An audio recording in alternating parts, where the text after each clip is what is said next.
I have a candle lit behind me and it smells so good. Okay, today we are going to talk about a very sexual topic, which is Crohn's disease and blood. Yeah, I know, this is super cute, super attractive, except we gotta talk about it because it affects everyone that has Crohn's disease or ulcerative colitis. So we just gotta plow through this, all right? Let's get started. So first things first is to figure out what caused the blood in your stool. I'm speaking from somebody that has been post-diagnosis for about 4 years now.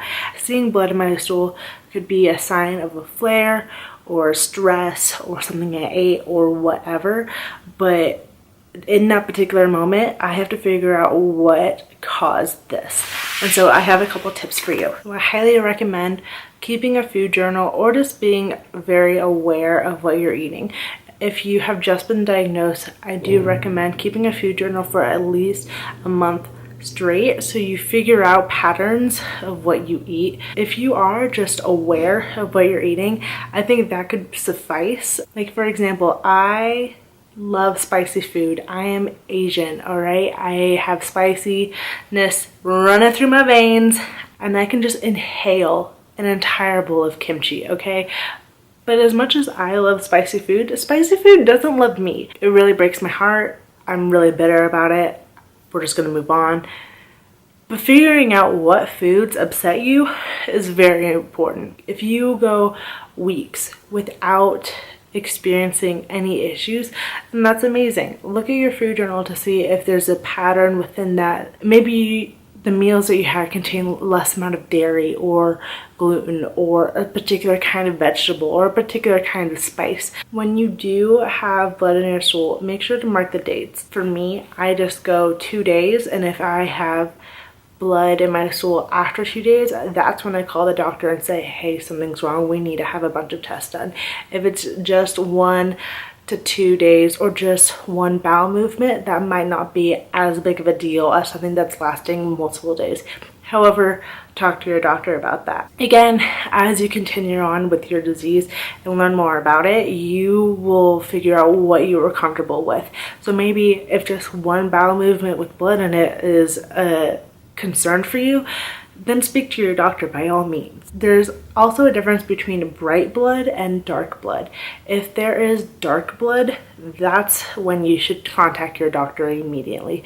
Dark blood means there is bleeding coming from higher up in the intestine, and it might be even mixed with your stool. So if you're bleeding within your colon or in your small intestines, you would have dark blood within your stool.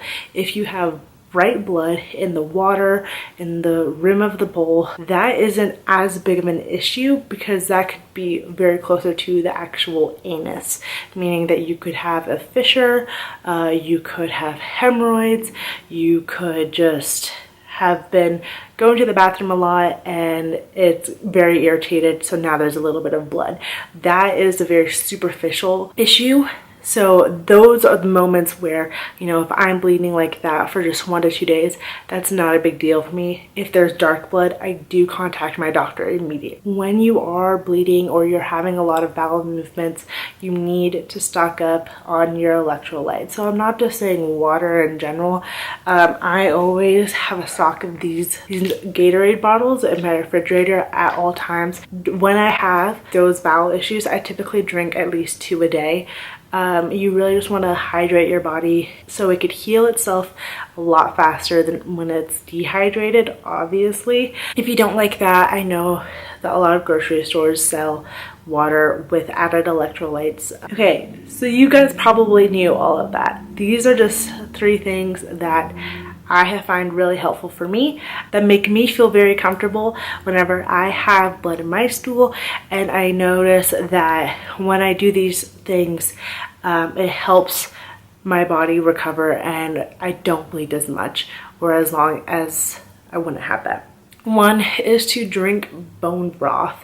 You can make your own, however, I think it's just easier to buy some at Whole Foods, Trader Joe's, wherever.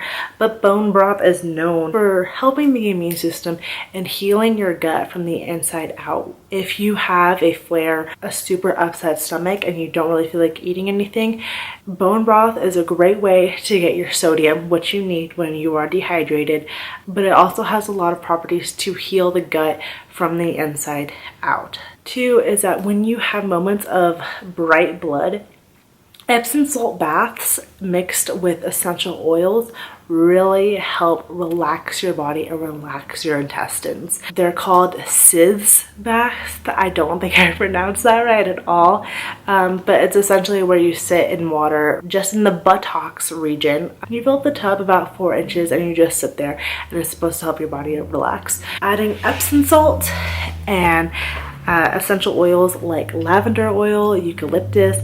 Aromatherapy is a Eastern medicine trick to really calm down the body, and so when you are having blood in your stools, particularly bright blood, that means your body is extremely tense and your body is trying to heal itself. And so just having aromatherapy, having Epsom salt baths really help you to relax your body, and by relaxing your body to the best that you can, it will heal on its own. Hey guys, I forgot to film an outro for that video.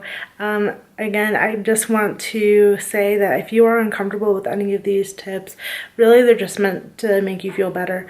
But if you are uncomfortable and you want to speak to your doctor immediately, that's totally fine to do that. That's what they're there for, you know? They're there to help you. I hope this video helps you out or gave you some comfort knowing that you're not the only one that goes through that. If you have any other tips that could help out other people, please leave them in the comment section below. Please subscribe. Remember, you are never alone, and I will see you guys in the next video. Bye.